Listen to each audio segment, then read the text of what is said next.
রোহিঙ্গা অধ্যুষিত এই রাজ্যে মিয়ানমার সরকারের অভিযান বা দমন পীড়ন এটা কিন্তু নতুন কিছু না। সরকারি অভিযানের পাশাপাশি চলছে বেসরকারি তাণ্ডবও। সেই 1962 সাল থেকে আজ অব্দি চলছে এমন সহিংস ঘটনা। থেমে থেমে হয়েছে অভিযান, হত্যা, ধর্ষণ, গণধর্ষণ, লুটপাট এবং অগ্নিসংযোগও বটে।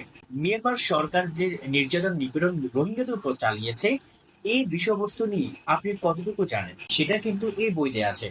এই বইয়ের নাম হচ্ছে আরাকান থেকে বাংলাদেশ। যিনি লিখেছেন এই বইটি, ওনার নাম হচ্ছে জয়নাল আবেদিন।